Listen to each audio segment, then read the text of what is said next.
एक बार एक शकुनी का बेटा था जिसका नाम था वक्र। क्या नाम था? वक्र। और वो वक्र पहुंचा कहां? भगवान शिव की आराधना करने। कहां पर पहुंचा?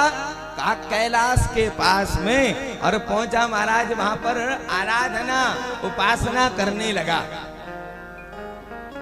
जैसे उसने पुकारना प्रारंभ किया प्रभु को, महादेव बड़े भोले हैं। मैं बार बार केवल एक ही बात कहता हूं, महादेव भोले क्यों?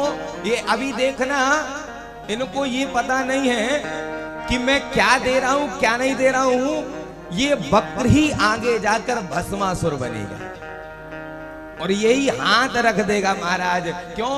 कहा पहचानने के लिए जाए। और जैसे ही ये वक्र था, वक्र पहुंचा भगवान शिव के पास और शिव की उपासना करी। यानी जब इसने शिव की उपासना करी तो भगवान भूत भावन शिव बड़े प्रसन्न हुए। भगवान शिव कहने लगे, बस मांगो, क्या मांगते हो? भोलेनाथ से कहा कि भोलेनाथ वरदान दीजिए। भगवान ने कहा वरदान देंगे, मांग तो सही। कहा प्रभु मुझे अमर कर दो। कहा अमर होने का तो वरदान नहीं देंगे। तो कहा प्रभु एक काम करो, आप ऐसा वरदान दे दो। भगवान ने कहा कहो। कहा जिसके ऊपर मैं हाथ रखूं वो जलकर भस्म हो जाए। चेला भयो गुरु को पेला, रूठ गई सारी काशी।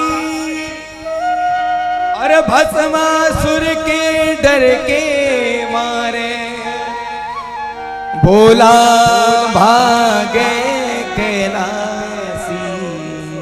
भोला भागे कैलासी। कहा जैसे ही वरदान प्राप्त हुआ इसे, तो ये भगवान ने कहा तथास्तु। ये भस्मासुर, यही वक्र भस्मासुर हो गया उपासना करने के बाद।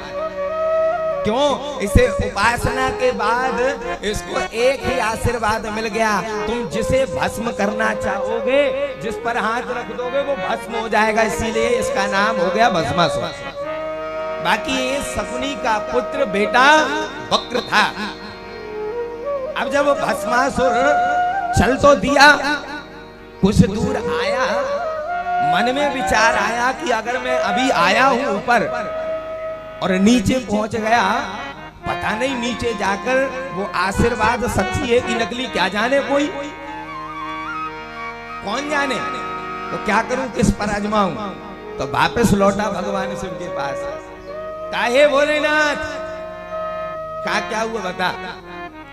कहा बस प्रभु आपने आशीर्वाद जो दिया भस्म करने का, तो मैं एक काम करना चाहता हूं, प्रैक्टिकल करना चाहता हूं।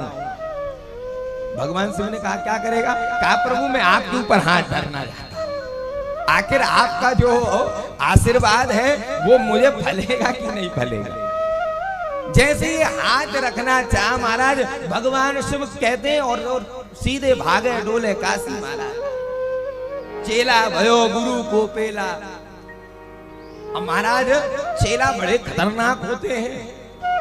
हाँ, आजकल चेलाओं की महिमा बड़ी खतरनाक हो गई है। गुरु शब्द की तो महत्वता ही खत्म है।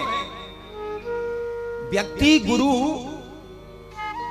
को तो खूब मानता है, खूब जाएंगे चकाचक, मार दुनिया भर का सामान सौदा लेके जाएंगे, दिखावा करेंगे, लेकिन गुरु की एक ही भी नहीं बात मानते। और जब ये गुरु के पास ये जो चेला है, एक हमारे ब्रज में कहावत है, भलो भयो गुरु चल बसो, चेला पड़ गई।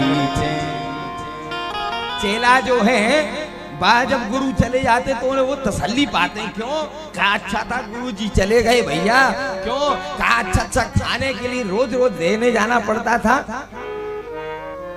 तो आज ये चेला भगवान शिव से कहता है कि प्रभु मैं आपके ऊपर ही आजमा कर देखता हूं। और आजकल के चेला ऐसे हैं कि गुरु गुण ही रह जाते हैं और चेला चीनी हो जाते हैं। महाराज आप कितना भी पढ़ाओ लेकिन वो फिर आपको मान सम्मान देना बंद कर देते हैं। और मैं एक बात जानता हूं कि हर एक लाइन में एक ना एक गुरु मिलता है, एक ना एक गुरु मिलता है। क्यों कहा सोनी जी हैं, कहा सोनी जी हैं तो वो सोने का काम कर रहे हैं। किस प्रकार से चांदी के तार को बनाकर और तुलसी की लकड़ी में डालकर और किस प्रकार से उसको मढ़ कर दिया जाता है, तो वो भी एक गुरु हो गया, वो भी एक गुरु हो गया। क्यों दत्तात्रेय कहते हैं जिससे जो शिक्षा मिले वह गुरु हो जाता है। दत्तात्रेय ने मकड़ी को गुरु बनाया, क्यों का इससे कुछ सीखने के लिए मिल रहा है। माताएं भी एक समय में गुरु हो जाती हैं। कब कहा जब वो भोजन बनाती हैं। महाराज वो कहीं ध्यान रहेगा लेकिन रोटी मिलेगी तो एकदम गोल, रोटी कभी उल्टी आड़ी तिरछी नहीं जाती। क्यों कहा इन्होंने इसका ज्ञान लेकर अभी ये खुद टीचर बन गए, ये खुद ज्ञान देने लगी है। क्यों कहा बहू आई या बेटी है तो उसको ही रोटी सिखाती हैं कि ऐसे नहीं ऐसी बननी है, तो मतलब ये भी गुरु हो गई।